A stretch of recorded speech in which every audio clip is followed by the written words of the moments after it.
ABCs of NMOSD is an education podcast series to share knowledge about neuromyelitis optica spectrum disorder, or NMOSD, a rare relapsing autoimmune disorder that preferentially causes inflammation in the optic nerves and spinal cord. ABCs of NMOSD podcast series is hosted by SRNA, the Siegel Rare Neuroimmune Association, and in collaboration with the Sumaira Foundation for NMO, the Connor B. Judge Foundation, and Guthrie Jackson Charitable Foundation. This education series is made possible through a patient education grant from Horizon Therapeutics.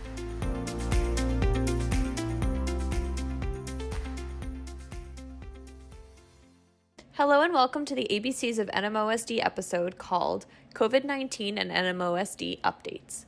My name is Gigi deFiebre and I'm from the Siegel Rare Neuroimmune Association.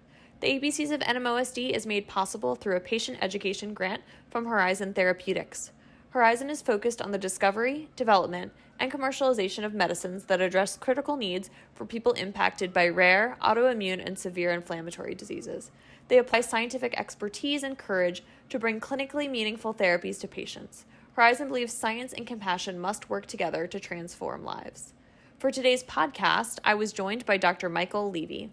Dr. Levy specializes in taking care of patients with neuroimmunologic diseases, including multiple sclerosis, transverse myelitis, optic neuritis, and neuromyelitis optica. In 2009, Dr. Levy was appointed to the faculty as assistant professor at Johns Hopkins, where he started the Neuromyelitis Optica Clinic and Research Laboratory. And in 2019, he moved to the Massachusetts General Hospital and Harvard Medical School to develop the research program in immunology. So thank you for joining us for this update on COVID-19 and NMOSD. We had a conversation about COVID earlier this year where I don't think we knew as much as we do now. So we were hoping to update some of our information about NMO and COVID. And so to start, do we know more now about whether people who are diagnosed with NMOSD, if they're more vulnerable to COVID-19, whether that's through more severe disease or other issues? Good question. I think at the beginning, the concern was that people with NMO could be more vulnerable in two ways. One would be that if they got COVID, it would be like an infectious trigger and they could get some big, horrible relapse and could end up in the hospital with both COVID and a relapse. And then the other concern was that people with NMO who were on medications that suppress their immune system, well, maybe they'd be more vulnerable to the infection and then would have a bad outcome from the infection because they couldn't fight it off. Those were the two big concerns at the onset of the pandemic. And we were trying to balance those risks because in one situation, you're over suppressing the immune system and worried about getting a bad COVID. And in the other situation, you're worried about not suppressing the immune system enough and triggering a relapse. And we were trying to balance these risks. And we didn't know going into the pandemic the best approach to doing this. We just felt like stopping treatment would be kind of the riskiest of all the scenarios because we were worried about really triggering relapses and having almost a certain relapse if you don't continue to treat. So that was our approach. And it turned out to be kind of okay. Certainly there were people getting infections, but they were at about the same rate as the general population.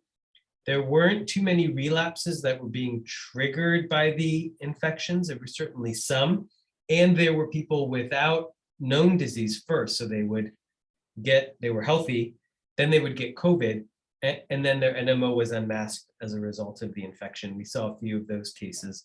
And then they started medications and then did well, just like other aquaporin 4 NMO patients.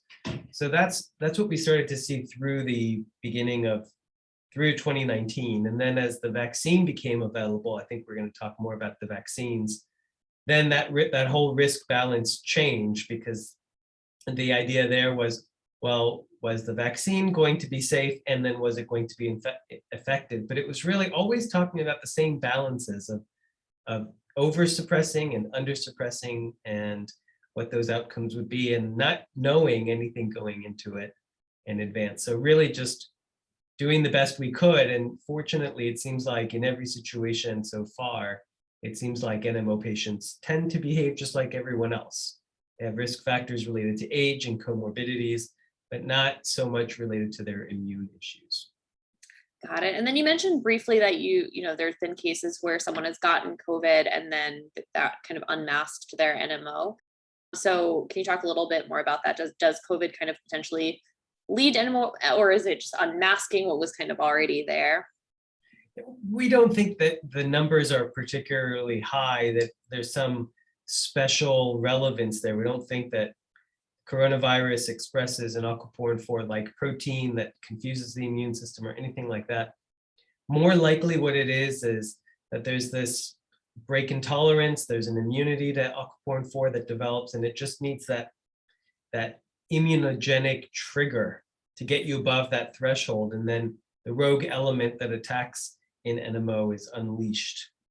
And that could be due to an infection, can be due to vaccines. It's not specific to an infection that we know of. It's just some immunological trigger from the environment that gets you into that new disease state. But I don't think, nobody in the field thinks it's specific to the coronavirus. Got it. And then, as you said, it seems like people with NMOSD tend to just do the same as the general population, obviously with maybe these other risk factors like age or other health conditions. But if someone with NMOSD is experiencing symptoms of COVID-19, is there anything different they should do kind of outside the normal protocol that might exist for someone with COVID? Well, first, let me clarify a little bit by mentioning that people who are on chronic steroids probably have an additional comorbidity related to the metabolic effects of steroids, and that seems to be more harmful than helpful. Of course, if you're a person with COVID who doesn't have a disease and you end up in the hospital with a severe lung infection, they're going to give you steroids to suppress that immune response. But if you consider the big picture of using steroids on a regular basis to prevent disease, that seems to carry so many more additional comorbidities that your outcome seems to be worse. So in the acute setting, it's safe to use steroids, but in the chronic setting, it seems to be harmful. Before we had monoclonals, we would tell people with NMO, if you had a mild case of the disease, stay home and quarantine. And then if you got sicker, then of course, go to the emergency room and they would take care of you. And we didn't think that your immune system should be particularly augmented. In other words, we didn't tell any of our MS patients or NMO patients or MOD patients to come off of their medication and give their immune system a boost. In fact, that seemed to be harmful in a few cases where people did stop their medication, and then the overactivated immune response to the virus actually caused more harm than benefit. So we didn't change anything about the treatment. Now that we have monoclonals, I would say that we are more aggressive about pushing people to go get treated, because the treatment has to start early. If you're going to use Regeneron or one of these spike protein antibodies for treatment, it's best done early on. And so we don't know if you're going to turn out to have severe disease or not. I do push a lot of my patients to go get the infusion if it's accessible. And now that there are 2 pills shortly on the market, we are probably going to be pushing those treatments because we'd rather be safe than sorry. Yeah, so it's a good transition to the next question about treatments, because I think, when we last recorded, I don't know that the monoclonal antibodies were available at that point. And then, as you said, now we have these pills that are available. So yeah, are there any kind of, are you just generally recommending that those, with NMOSD who get diagnosed with COVID-19 get the monoclonal antibody treatment or one of the pills if, once they become available? Yeah, it's not that the monoclonal antibodies are easily available. They require an infusion. There's usually a wait list. And so it's not like the easiest thing in the world to do. You have to push for it. If you're an older NMO person, that really helps get you to the front of the line, because you have that the age and obesity and things, those other comorbidities are really the biggest factors to getting the Regeneron monoclonal. NMO per se is not a very strong risk factor, so it's hard to get those people to the front of the line. The pills, I think, will be more widely available, and you can pick them up at your pharmacy, that type of thing. And I'm hoping it's not going to be as hard to get. And so I would probably recommend it for everybody because of just the fact that it's probably going to be safe, and why take the chance? Right. And so, obviously we're very lucky that we have these treatments, but I would say we are even luckier that we have very safe and effective vaccines that exist that, obviously you'd rather prevent something through a vaccine than have to treat it. So I guess if we could just talk a little bit more about the COVID-19 vaccines and what we now know, if we know more about them related to NMOSD medications or timing of medications and kind of their effectiveness in the real world. As I know we've talked a bit about how there might be some reduced effectiveness there for those on immunosuppressive treatments. Yeah, the immune suppressive treatments are a double-edged sword, because when you get a vaccine and you're an NMO patient on, say, rituximab, and you take the vaccine, on the one edge of the sword, it's going to protect you from a excessive immune response. So you're less likely to have a vaccine-associated trigger or a vaccine-associated relapse. Vaccine-associated relapses in NMO, they do happen. People, especially if they're not on treatment, will have a much higher risk of a relapse after a vaccine. And we think that the COVID vaccine may be the same if you're not on treatment. But if you are on treatment, we think that treatment prevents the immune system from overreacting. On the other side of that sword, though, is potentially reduced efficacy. Because if you're keeping the immune system from overreacting, you're probably keeping it from fully reacting.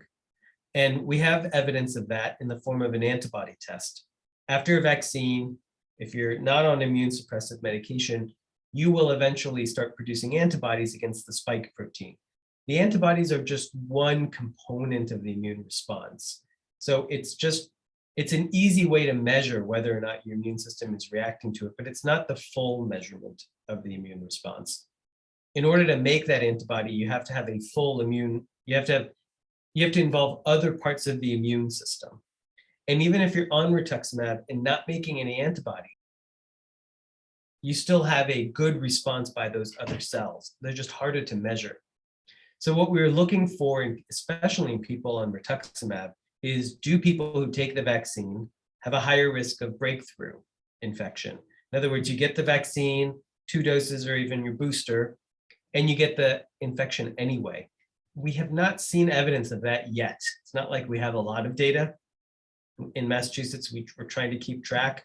We know that a few weeks ago, when the last time we acquired the data from the Department of Health, there were about 6,000 vaccine breakthrough infections, but only 30 of those patients had immune suppressive conditions. Now, many of them the doctors didn't record whether or not they had an immune suppressive medication on board. So that number may be artificially low, but we're not seeing an outbreak of vaccine breakthrough among our NMO patients. So we think that the vaccines are probably working. So even if someone doesn't necessarily have antibodies to the spike protein or low levels of antibodies, you think these other parts of the immune system are potentially kind of, kicking in and helping protect them still? Okay. That's right. That's what we think. And the poor antibody production is how rituximab works. It keeps the immune system from reacting to certain conditions, and certainly it keeps the vaccine from producing that antibody. But that's something that's expected in patients who are using an MS-related drug called ocrelizumab or Ocrevus. There was a large study looking at patients who took the tetanus vaccine on that drug, and they had about 15 to 20% would produce an antibody, and the rest did not, which is really how the response has looked for the COVID vaccine as well. It's been about 15, 20%. And it totally depends on whether or not you have B cells around. So when you first get your rituximab infusion, for the first 3 months, those B cells are completely gone. And then they may start to slowly reemerge. So in studies where we've looked, they've compared the first 3 months after rituximab infusion compared to after 6 months. And of course, there's that gap in between that was unstudied. But in the first 3 months, there's almost no chance you're going to make an antibody. If you decide to wait and let some of your B cells come back, you have a better chance of making an antibody response. But then that double-edged sword, it becomes duller and is less able to keep the vaccine from overreacting, from keeping the immune system from overreacting to the vaccine. So it's always a balance of risks. And what we favored from the beginning was don't try to time it. Just keep your medication on schedule so that you prevent relapses. And then take the vaccine, get as good of a partial response as you can, because we have not seen an epidemic of vaccine breakthrough in people on rituximab or in NMO patients on other treatments. So we don't think that it's failing. We think the vaccines are working. Got it. And you said that, sometimes that there can be vaccine kind of triggered relapses for people who are not on medication mostly. So what should someone do if they're experiencing a worsening of symptoms to, after a vaccine, to see whether it's just, a relapse or just kind of a temporary worsening of symptoms? Yeah, we surveyed about 500 NMO patients, and we found that about a fourth of them had neurological symptoms, especially after the second shot, that were similar to previous attacks. And so the way we think about that is we had damage from your previous attacks. And those symptoms can reemerge anytime you get a new medication or if you have a fever, any sort of infection. We know that those old symptoms can come back. And that's what we were seeing with the vaccine. In that study, we didn't capture any cases of actual relapses in NMO patients, but I am aware of a vaccine-associated relapse in a MOG patient. I am aware of 2 cases where the vaccine unmasked NMO, and that was their first presentation of it. I am not aware of any cases of aquaporin 4 NMO who had a relapse triggered by the vaccine on treatment. I have not seen one of those cases yet. And then we've talked a little bit about boosters but could you talk a bit about what the difference is between, there's some people who were advised early on to get a 3rd dose if they were on some sort of immunosuppression, and then now it's being advised that all adults get a booster. So can you talk a little bit about the difference between those two, and if someone got a 3rd dose, should they get a 4th dose as a booster, how all of that might work? Yeah. So people on immune suppression are advised to get 3 doses. The 3rd dose is not called a booster for people on immune suppressive drugs. If you're not on immune suppression, you are recommended to get a booster 6 to 8 months after your last dose. And the thinking is that the more you keep the immune system, the more exposure your immune system has to the spike protein, the better able it will be to deal with the infection should it happen. And consider, for example, hepatitis is also 3 shots. MMR, I think, is 4 now. Tdap is 3 or 4. Varicella is 2. Almost all vaccines require boosters. And the flu vaccine is the exception because it changes every year and it's just too rapidly changing for booster shots. But pretty much every other vaccine requires boosters. It's a natural part of the immune response to keep it ready at all times for the infection.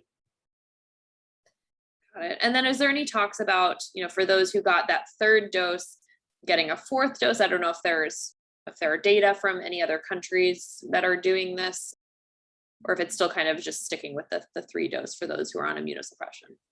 We're really only recommending 3 doses. I know that some people are on their own getting a 4th dose.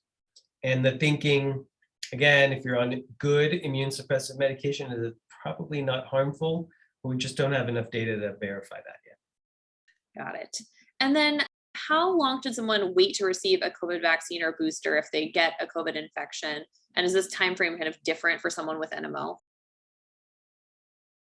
For anybody who gets the infection, the recommendation is to wait 90 days until you start your vaccine, the first vaccine shot.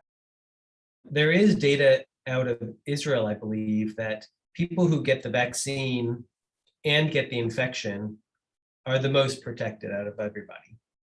And so it is still in your benefit, even if you get the infection, to get the vaccine and boost that immune response, because reinfection is so likely. Consider the common cold, which is another coronavirus or a series of coronaviruses that you get every year. And it's something that can happen. Reinfection is not that unusual.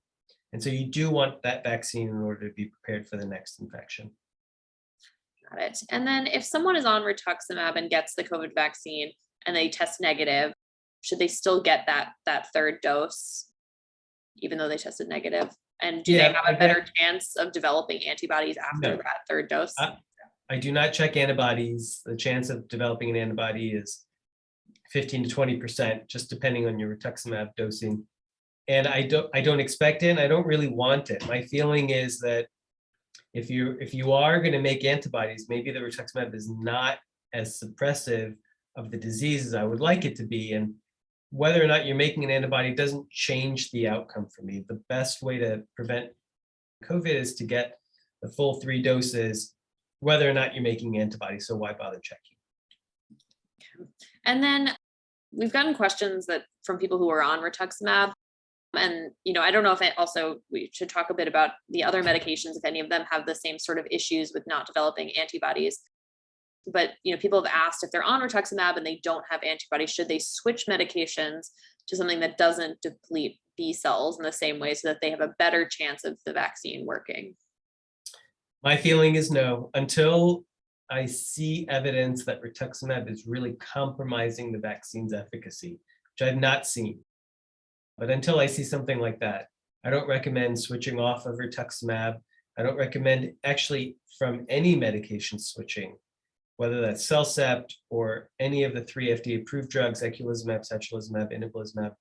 There's really no evidence at all that one medication would favor better immune response to the vaccine than another. So I would recommend to my patients, stay what you're on, treat your NMO, and then also take the vaccine on its regular schedule and take whatever partial protection you can get, because it seems to be that partial protection is really good. Okay. And then obviously children were recently, we had the older age group that was approved, I guess a few months ago now at this point. 5 to 11 was just recently approved. Is there anything kind of specific for children with NMOSD with these vaccines? No, I would say same precautions, that it's better to be on treatment before you take any vaccine. And that includes kids with MOG. And, with MOG, there's a patients who are on IVIG. That's a common treatment for MOG. The dosing is every month. And the expectation, if you take the vaccine at some point after you receive IVIG, is that you're going to make the antibody in response to the vaccine, but then it will quickly recycle. And so you will still test negative for the antibody. But as soon as you stop the IVIG, then that antibody should build back up. And we don't think that that's harmful. So we think that MOG, a regular schedule, don't bother checking for spike protein. You're getting a partial protective effect. Plus, you're probably also making the antibody. It's just not readily detectable because you're constantly recycling it from the IVIG. Okay, great. And then in recent news, there's been the Omicron variant. We all kind of got used to the Delta variant and the big kind of surge that happened after that. I know it's still in the early stages, but I don't know if you happen to know any updates that we can give our community about how this might impact those with NMO. I give you my preference. I would like it to not be pathogenic or harmful or outcompete the Delta variant. I'm pretty much done with this pandemic, and I'd just like it to go away, please. I haven't seen any data on Omicron specifically yet. Yeah. Okay. And then is there any research that's currently being done as, it relates to COVID-19 and NMOSD, or any research that's been done that we didn't talk about? Yeah, there's still longitudinal studies following patients to make sure that the observations that we've made so far are verifiable, that we're not missing a signal. For example, there were concerns that people who are on B-cell therapy, like rituximab or ocrelizumab, if they did get the infection, that they were more likely to have a more severe outcome because they don't have B cells to help fight the coronavirus. Fortunately, it did not increase the chance of death or dying from coronavirus, but it does make things more difficult in the hospital, require more treatments and intensive care. But those numbers are really small. And the number of people who break through a vaccine and get sick despite the vaccine are really small. And so we really need to build up those numbers to see if that risk is indeed true. So those are the studies that are still ongoing. Great. And then any kind of final thoughts or specific kind of takeaways for those with NMOSD who, obviously we're all still living in this pandemic. So any kind of final thoughts? Yeah, I think a lot of patients have asked me, even after they get the vaccine, do they still need to stay home? And my feeling is that probably no, that you can maintain social distancing, mask wearing, and other mitigation strategies to avoid getting infected. But I think that if you work in a safe setting, if you need to go visit family and things like that, I think it's probably safe to do so, assuming you're vaccinated. Yes, that is key. All right. Well, thank you so much. Bye-bye.